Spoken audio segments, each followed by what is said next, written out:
Okay, in this video, we're going to talk about hybrids and how we will apply them to a standard, and in this case, all the things you are. I like to use that tune. It's got a lot of things in that tune that happen in, hundreds of other jazz standards. It's just a good thing to work out on. Anyhow, so hybrids, what are they? So I'm going to pull up my neck diagrams, and if you see me looking over here, that's because I have a monitor over here as well. And I'm going to change screens here so you can see my screen. Alright, so a hybrid.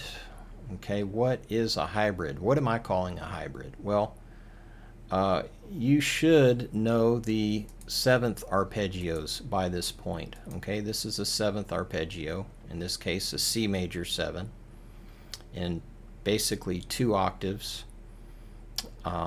Anyhow, so a hybrid, what I'm calling a hybrid, is where I'm adding some tensions or extensions. In this case, the 2, the 9, and the 13.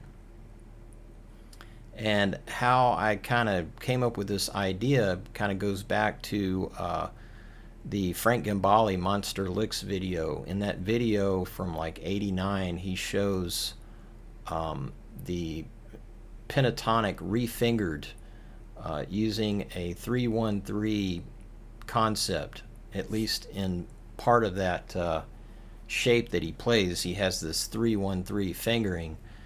And once I learned that, I put my own spin on it, and later I thought, hey, where else could I implement this whole 3-1-3 type concept? Because it lends itself to sweeping and economy picking, and that's not necessarily how I play these hybrids these days.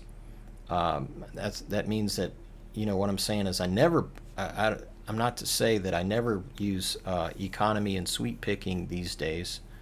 I do, but I tend to find myself using more legato with these type of ideas these days, because I just like the way that it sounds. Be that as it may, so I took the whole 3-1-3 and I applied it to an arpeggio by adding some tension notes strategically to certain places, right? So I've got the 2, the 9, and the 13. And you're like, well, I see that you got the 2 and the 9 and the 13 way over here. Why didn't you add the 6, over here? Well, because, at the time that I created this framework, I wanted an odd number of notes, per string. So if I would have added the 6 right here, then that would have made it, an even number right there. And I didn't want that. So yeah, at the beginning, this was more of a, based on a guitarism and the way the guitar is laid out and the physics and mechanics of economy and sweep picking. But later, I'm like, well, this is just a good musical idea, period, Anyhow, so this particular hybrid works for the Ionian and the Lydian. It's the same shape, okay? And the reason being is because we know the difference between Lydian and Ionian is the 4th. Lydian has a sharp 4, Ionian has the perfect 4th, right? But there is no 4th in this arpeggio because, one, we have the chord tones 1, 3, 5, 7, and then we have those tensions or extensions 2, 9, and 13. So the 4th is not here. Anyhow, so let's talk about my fingering on that. I'm going to come back here to where you can see me full screen. Okay, so my fingering, let's see.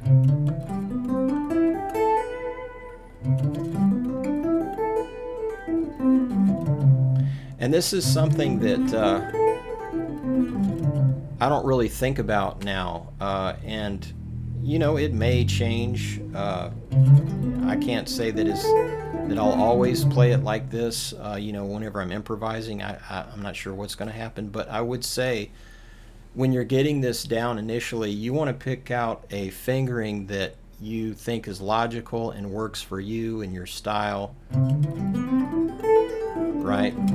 Because there are cases where, it's, subjective. For example, right here, where I'm using the ring finger, there's nothing to say that you couldn't use the middle finger right here on that middle note, on that A note right there, right? Or, right here, I'm using the middle finger on the low E for that D note, right? And, there's nothing to say you could, you shouldn't use the ring finger. And I think there could have been a time where I was using my ring finger there. But maybe it's from I don't know what it's from. But anyhow, I think I tend to use my middle finger here, in this case, on this D note. And then I think I tend to use my ring finger there on that A note on the B string. Be that as it may, like I say, just figure out what works for you and what you think is logical and natural and everything.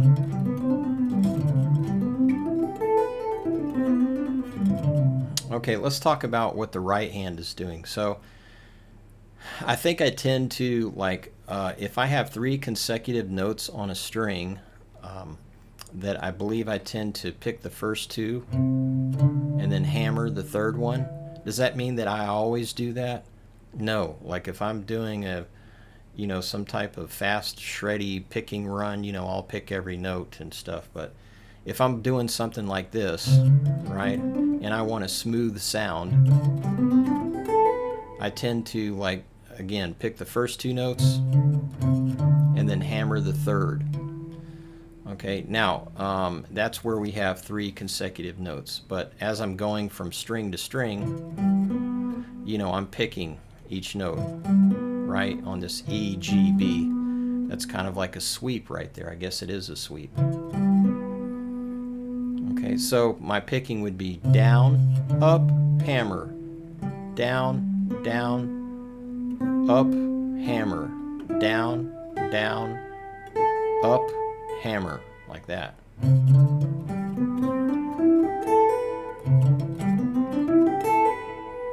Okay, whenever I'm coming back down, I may do something like down, up, pull off, up, up, down, pull off, up, up, down, pull off.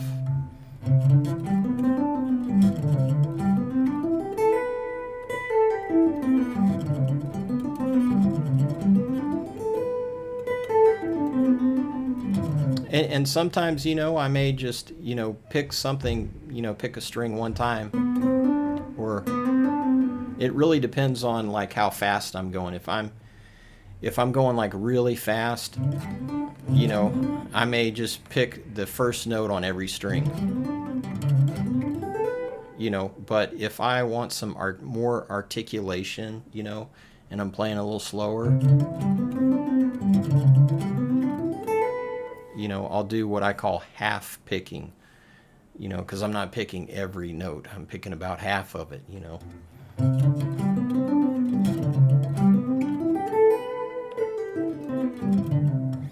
All right, and that has a very musical sound, and you're like, what is it? Is it a scale? Is it a arpeggio? Well, I kind of feel like it's a hybrid of the two.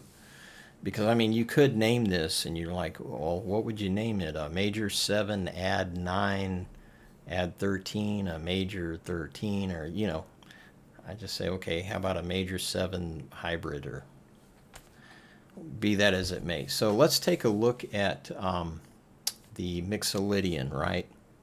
The Mixolydian form, the dominant form.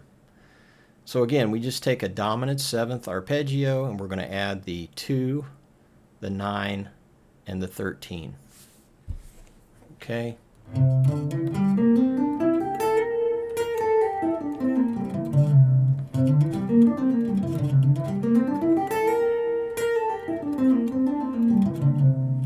Okay, and this is going to work for Mixolydian or Lydian dominant. If you're doing the tritone sub with all the things you are changes, you're still going to play the same shape in place, you know, where you're playing the tritone, as it were. Because, you know, the difference between Mixolydian and Lydian dominant is the fourth, right? Mixolydian has the perfect fourth, Lydian dominant has the raised fourth. But there's no 4 in this arpeggio here. All right, let's move on here. So we've got the minor forms, right? The first one we'll look at is Dorian. Oh, you know what? Before we do that, let me back up here. Let's look at my fingering for the Mixolydian. How about that? So it seems like all the notes that are on the 10th fret, I'm using my ring finger, my third finger. That's what feels natural and comfortable to me.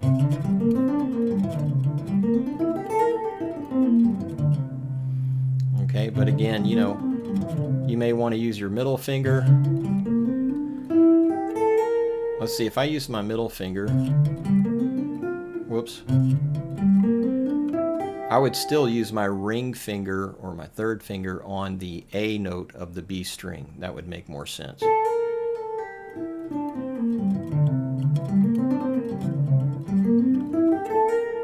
Okay, or like I say, what I naturally do is I'll use my ring finger or third finger on all the notes that are on the 10th fret here.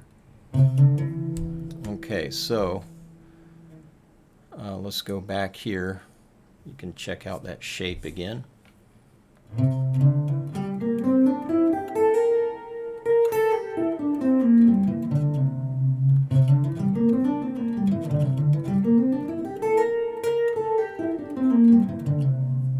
Okay. Now let's take a look at Dorian. All right, now Dorian, you know, we're going to be looking at the minor shapes. Dorian, Aeolian, and Phrygian.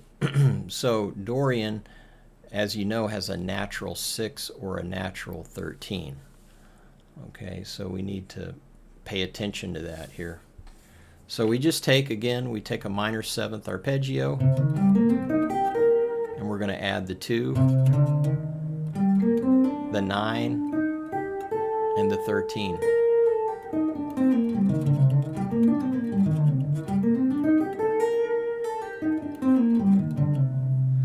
Okay, let's take a look at my fingering.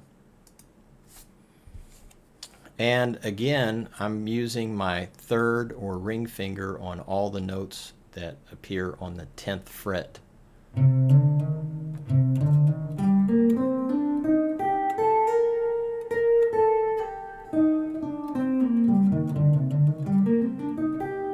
And notice how from the G to the B string, notice how I'm pivoting my first finger here, right? Kind of rolling my first finger, rolling the pressure.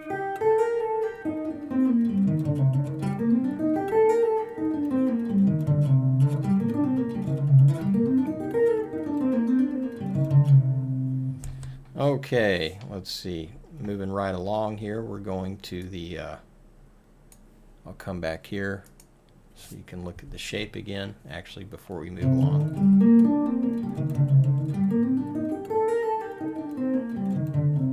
Okay, and we're going to do that, the Dorian form on the 2 chord, because Dorian is the 2 mode, right?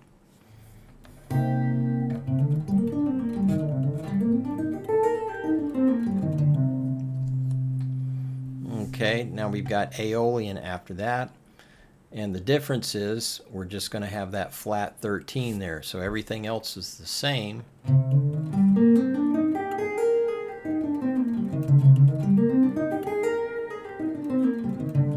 And I'll let you see my fingering on that. I'll come back here.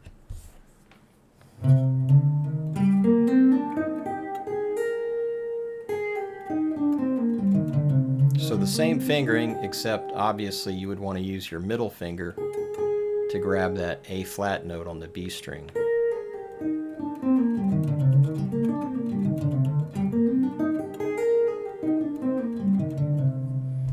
Okay, let's take a look at Phrygian.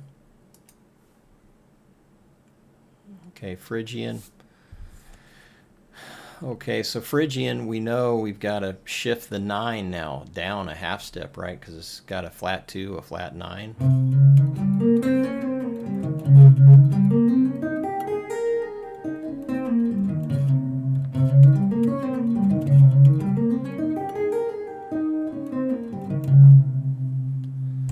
Okay, and the fingering I think is pretty self-evident on what fingers you would want to use.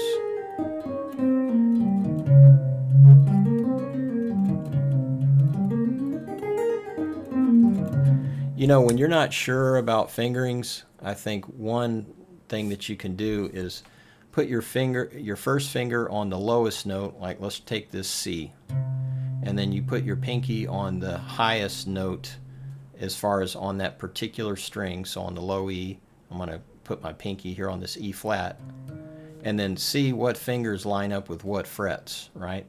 I mean, that's, you know, that's a good indicator of what a good finger would be to use. And that even works when you're talking about stretchier things, you know.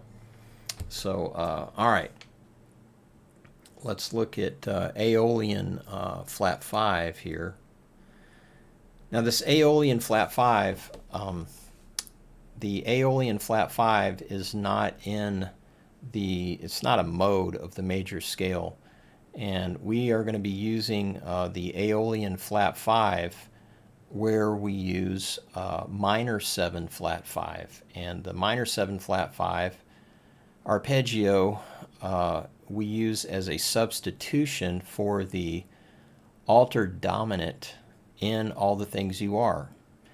You know, in All the Things You Are, there's a C7 sharp 5 or C7 flat 13, and we use a minor 7 flat 5 down a whole step from the root. So when we're playing the All the Things You Are changes, the substitution that we use for that altered dominant is minor 7 flat 5 down a whole step from the root.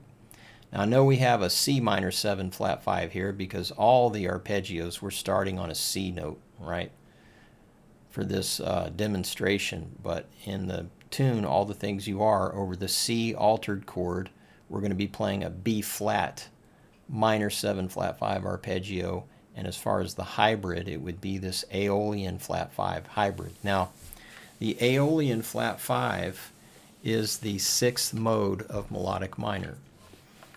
Okay, so we've got here, you know, the 1, the 2, the flat 3, the flat 5, the flat 7, the octave, the 9, the flat 3, the flat 5, the flat 13, and the flat 7.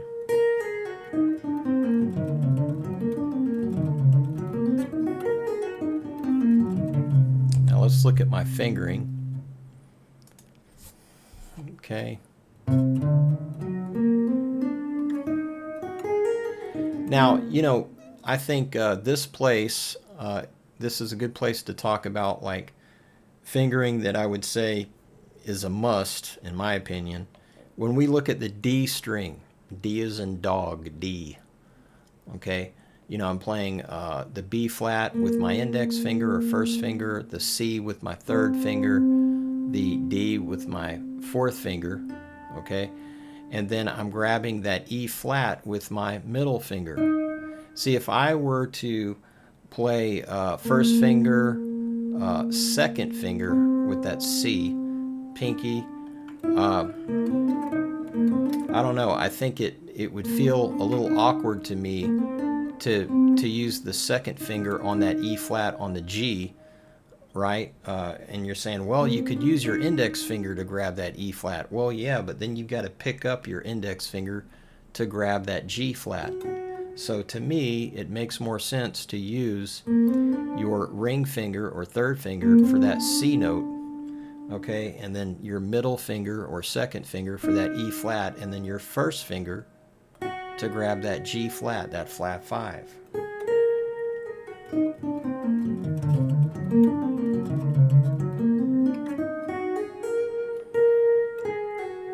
You know, and for the A flat here on the B string, I like to use my third finger or ring finger.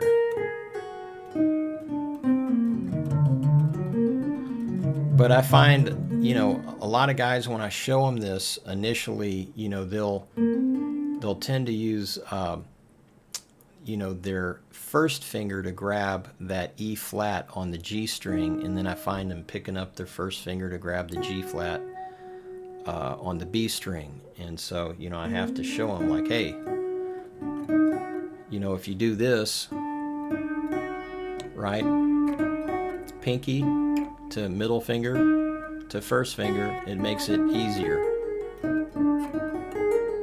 And, you know, that's something else that I want to talk about, is that when you play this, you don't want to keep your fingers planted like this. You don't have to. You can kind of pick your fingers up as you play a note. See how I'm picking up my pinky to grab that E flat on the G? See, I lift my pinky from the D string, then I can go over here and grab that E flat on the G string, and then I'm grabbing the G flat on the B, right? I'm not like keeping everything planted. So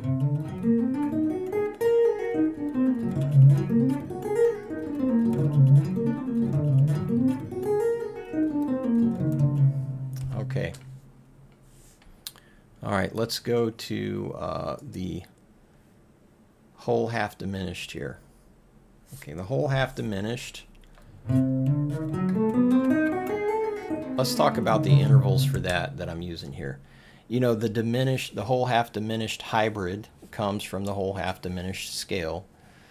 And the whole half diminished scale is not a 7-note scale like the scales that we've been pulling from in the previous examples.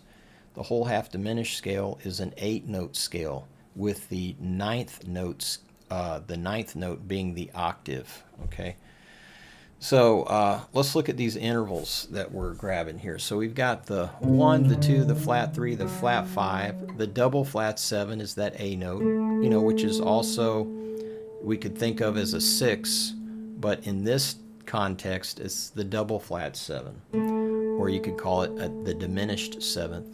Then you have a major 7, and then the octave. Okay, and then we're grabbing the flat 3, that E flat, then the flat 5, then the flat 6, and the double flat 7.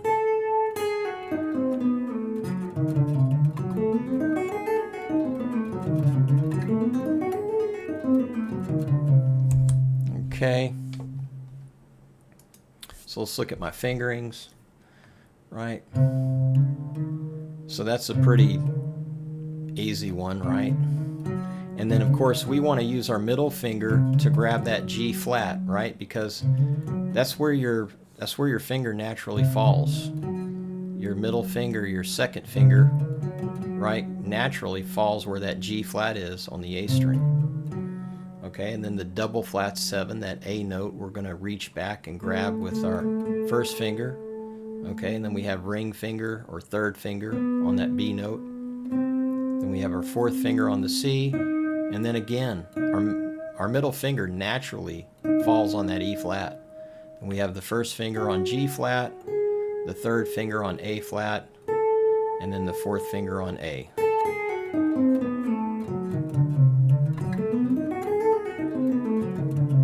You may have a tendency to use your ring finger on the G flat when you're descending, on the G flat on the A string. Right here, you may have a tendency to use that ring finger there, or third finger, but you want to use, I think you need to use your middle finger, because that's what you're definitely going to use on the way up. So you want to use it on the way back.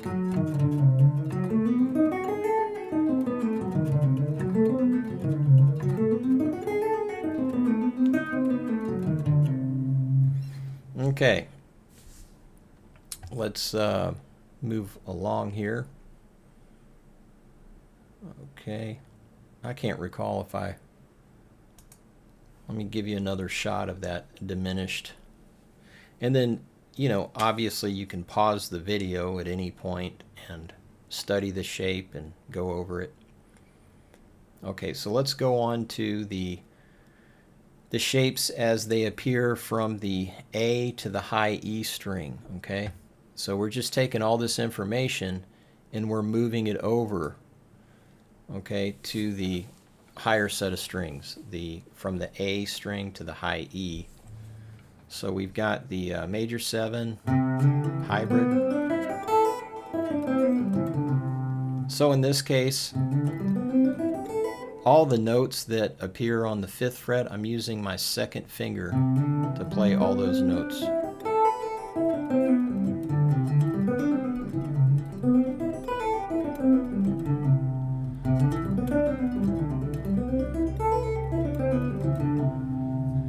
Okay, I'm gonna switch screen views so you can stop the video and study that shape. Now, because of the, you know, we've got this B string issue, you know, the tuning of the guitar, that's what's going to throw the pattern off from what you were used to. You know, if we look at the major 7 shape we were playing, you know, on the lower set, look at where that E note is in relation to, say, B, for example, this B note, see? But then when we look at it on the higher set of strings, see that E note is up a fret because of where that B string is. You know, that's just the nature of the standard tuning, right?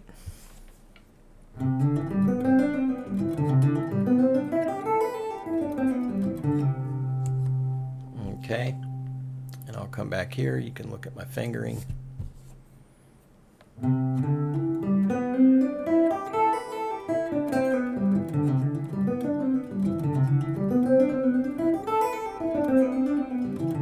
Yeah, you know, when you practice this, you know, besides just going straight up and down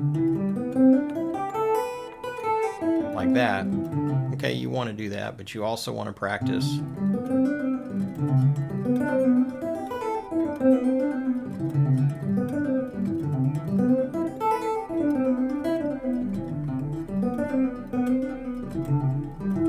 just kind of like going, you know, up and down on different string sets.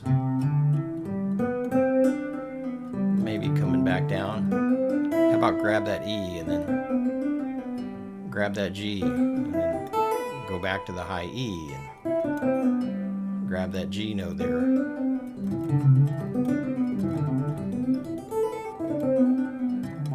You know, you just want to grab, you know, and just kind of improvise with it.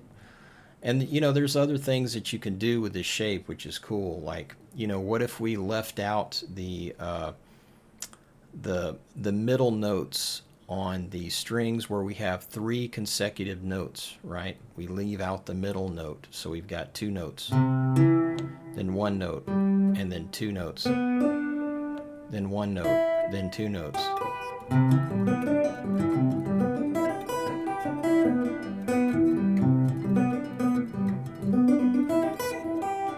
Whoop.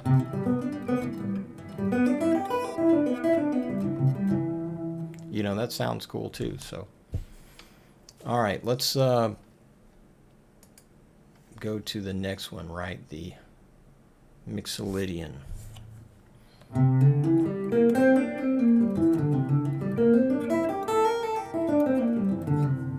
Okay, so with the Mixolydian, I'm using my 3rd finger on all the notes that appear on the 5th fret.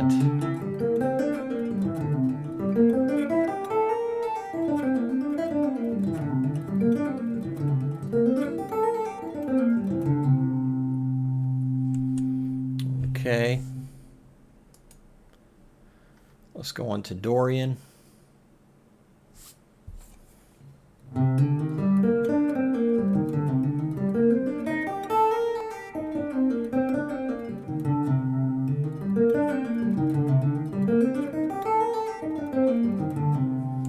So,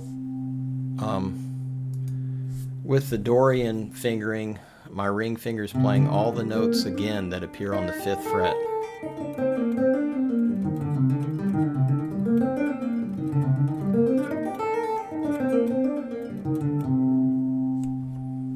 Okay, and then Aeolian.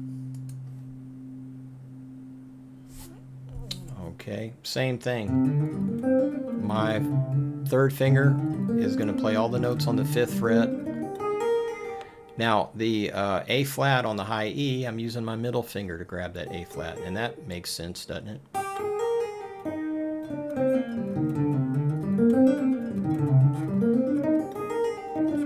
Aeolian with its flat 6 or flat 13 in this case. Then we've got Phrygian. Okay, Phrygian with the flat 2, flat 9, and flat 13.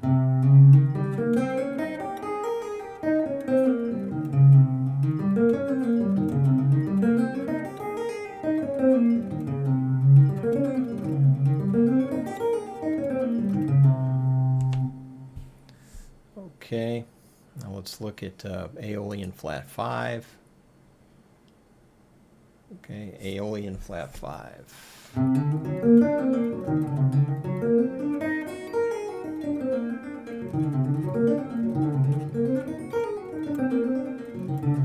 Okay, let's look at my fingering on that.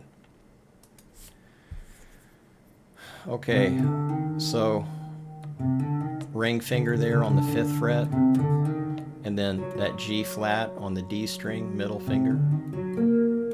First finger there on that B flat, ring finger on that C note on the G string, and then the pinky there on that D note. And then on the on the B string, I'm grabbing the E flat with the middle finger or second finger. And then on the high E, I'm using first, second, and fourth, or index, middle, pinky.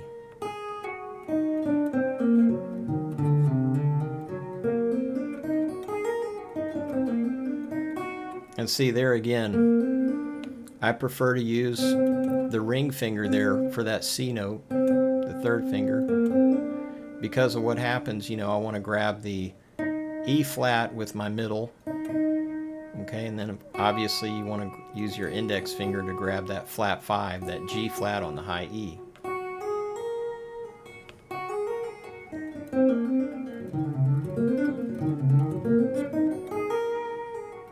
And it just feels, you know, natural for me to use index, middle, and pinky for the high E as opposed to ring. And maybe that has something to do with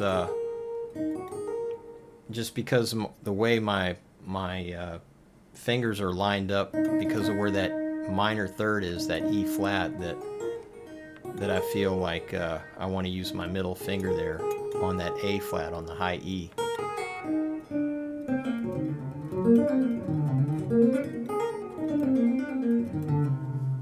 Okay, and then lastly, okay, we have the diminished, the whole half diminished, right?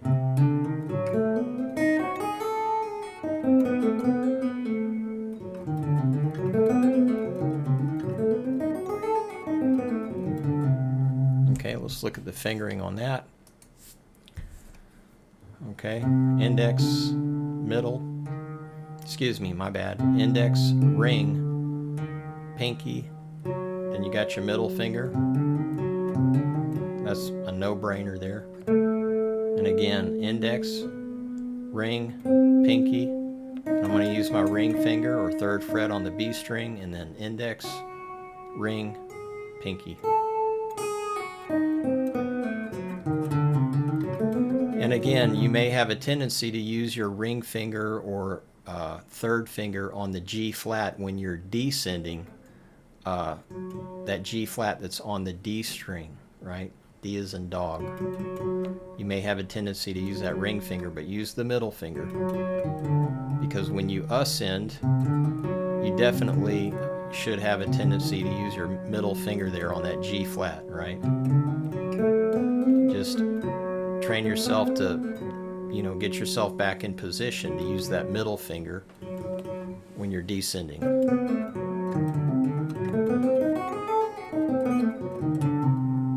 Okay. So let's talk about now. Let's see. Put this screen over here. So let's talk about a motif. So we can take these shapes and plug in a motif that we can use for playing through changes, right? So we would want to pick a, or you could pick a even note motif. Like let's say if we want to take a 16th note motif, and you may be like, wow, 16th notes, you know, like, isn't that too fast? Well, we can always slow the tempo of the tune down, but the reason for choosing a 16th note phrase is so that we can flush out the full pattern, right? Because ultimately we want these shapes to kind of light up on the guitar as we see them in our mind's eye, you know, or as we look at the fretboard, we want to see all of our available notes light up. So we want to create this phrase that gives us the opportunity to play the full frame, the full pattern, right? Because if we count the notes, 1, 2, 3, 4, 5, 6, 7, 8, 9, 10, 11, there's 11 notes right there, right? So if we were only playing eighth notes, so if we were only playing 8 of those notes, we would be missing some notes if we, you know, and that's not what we want to do. We want to be able to flush this whole thing out and play the whole pattern, if you will. So, you know, we'll choose like an 8th note, or excuse me, a 16th note motif, but we're going to break this motif down into 2 sets of 8th notes. So, for example, right, the motif is going to be like this.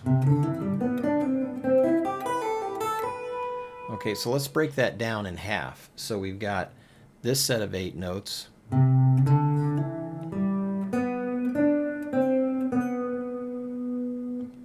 One, 2, 3, 4, 5, 6, 7, 8. Okay, and then the second set of 8 notes. 1, 2, 3, 4, 5, 6, 7, 8.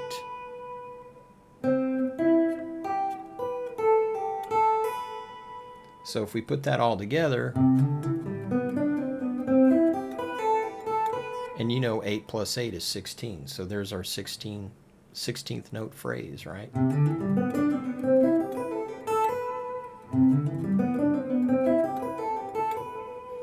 Okay, so you may take that, once you learn that, you probably want to, it'd be a good idea to move it around, and we can move it around in the cycle of perfect fourths. So we could do, you know, C major 7, F major 7, B flat major 7, E flat major 7, A flat, D flat,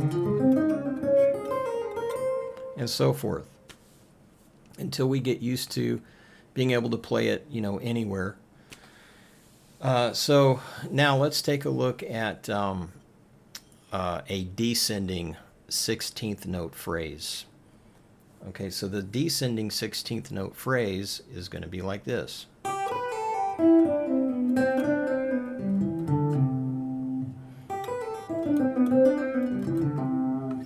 So with this phrase, I'm starting on the 5th of the arpeggio.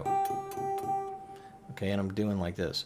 1, 2, 3, 4, 5, 6, 7, 8. That's the first half of it. 1, 2, 3, 4, 5, 6, 7, 8. Okay, and then the second half. 1, 2, 3, 4, 5, 6, 7, 8. So if we put that all together,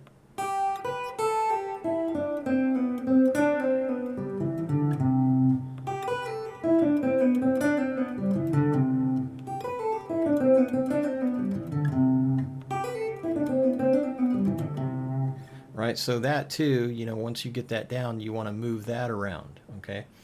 And whenever I'm moving this around, I think to myself, well, this 5th, that's on the same fret as my root, right? So, you know, if I go to F, I know that F is here. So I know my 5th is going to be there, right?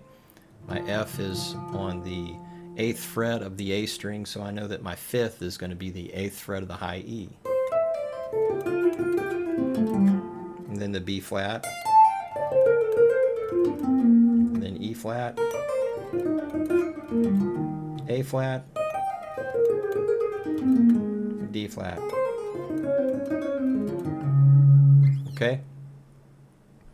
So you take those that same contour, that same melodic line, and you apply it to the other arpeggios, right? So if we had the dominant 7, for example, that would be like this.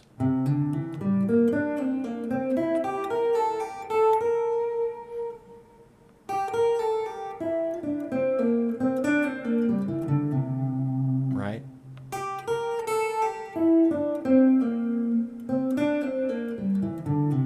So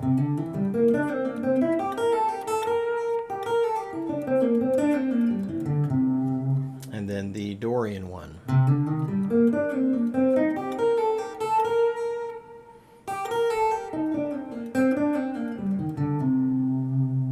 And let's see, then you have the Aeolian. And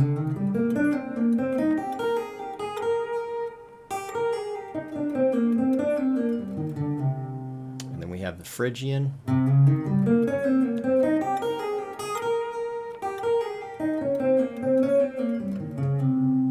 And again, I'm using the same contour, the same melodic phrase that I used with the major 7. And then you got the Aeolian flat 5.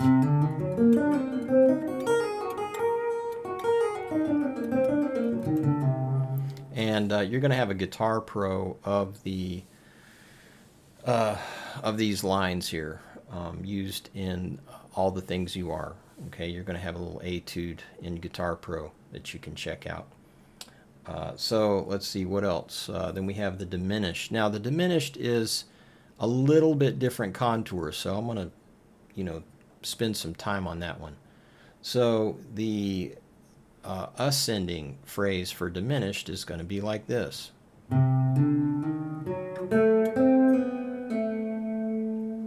right, that's the first part. 1, 2, 3, 4, 5, 6, 7, 8. Right?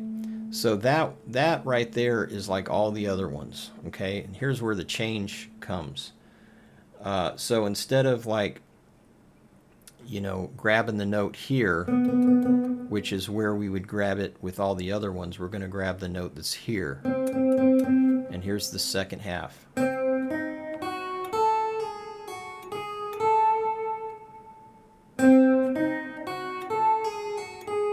So if I put that all together, and then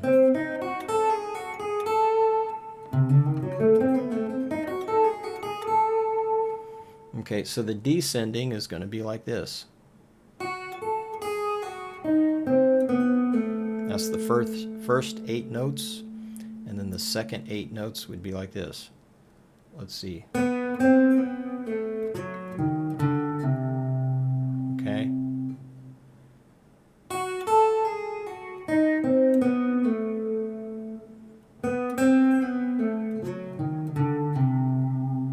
Okay, so all together.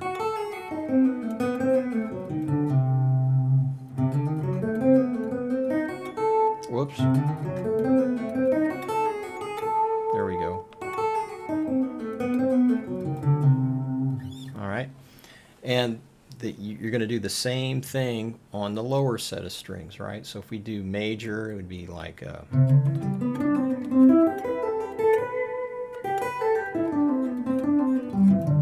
and then dominant 7.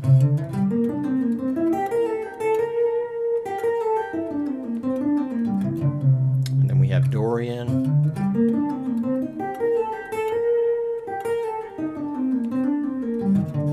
And then we have Aeolian.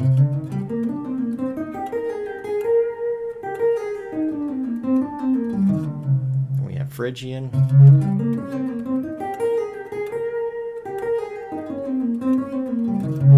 Then Aeolian flat 5. Whoop. That's it. And then what do we have? Diminished 7th. Whoops, sorry.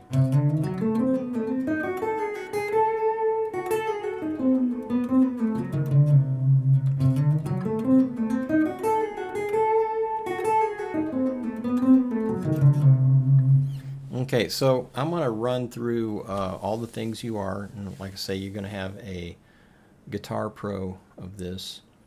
I'm going to run through an etude that's in the Guitar Pro that I'm sending you. So let's see, that's going to be like this, F minor 7. And then you got B flat, and that's this F minor 7 is the Aeolian, right? And then you have B flat minor 7, the Dorian form. Right, and that's on the higher set of strings. Okay, and then we're going to go to A dominant 7, which is the tritone sub. Okay, and then we've got A flat major 7. And then we're going to jump down to the lower set of strings and play D flat major 7. And then D flat dominant 7, the tritone sub. Okay, then C major 7 for 2 bars. And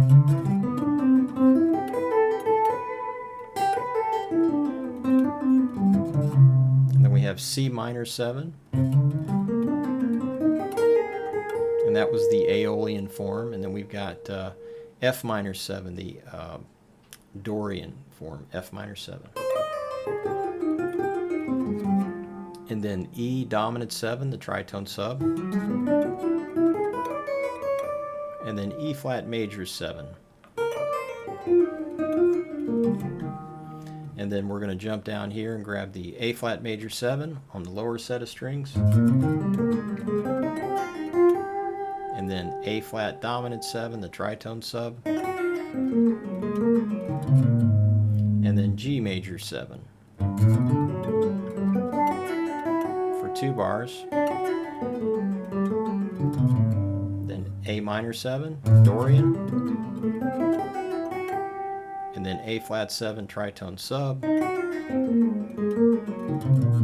Then G major 7 for 2 bars.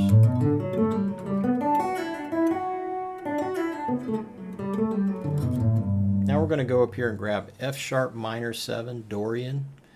And the reason why we're jumping way up here is because we want to keep the, next 4 arpeggios kind of close together. So this makes it better if you do it this way. So you got F sharp minor 7, Dorian. And then F7, dominant 7, right? That's the tritone sub. And then you got E major 7. Okay, and then we're going to grab B flat minor 7 flat 5. Alright, now we're going to grab F minor 7 here this time, as opposed to jumping way up here. So you got F minor 7, the Aeolian. Then we're going to jump over here and grab the B flat minor 7, Dorian. Then A7, tritone sub. Then A flat major 7. And then D flat major 7 on the next set of strings. And then D flat 7, D flat minor 7. And that was a Dorian form, and then a Phrygian C minor 7. And then B diminished 7. Then we're going to jump up here and grab B flat, Dorian. And then A7 tritone sub. And then A flat major 7. And then we jump up just a, a half step, or whole step, sorry, for the B flat minor 7 flat 5. Okay. Let me run through that again here. So.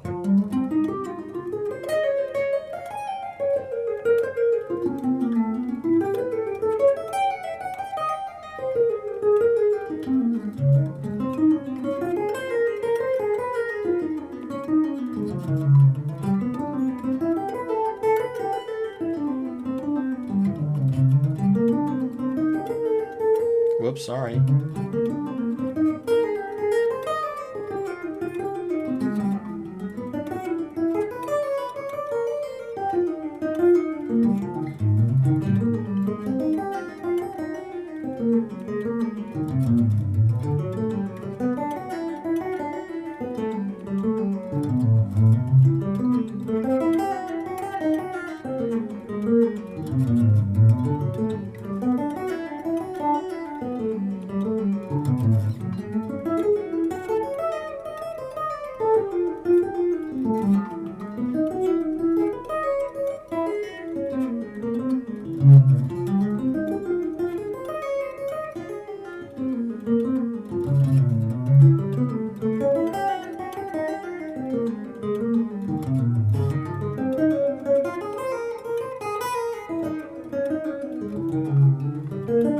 Whoops, sorry.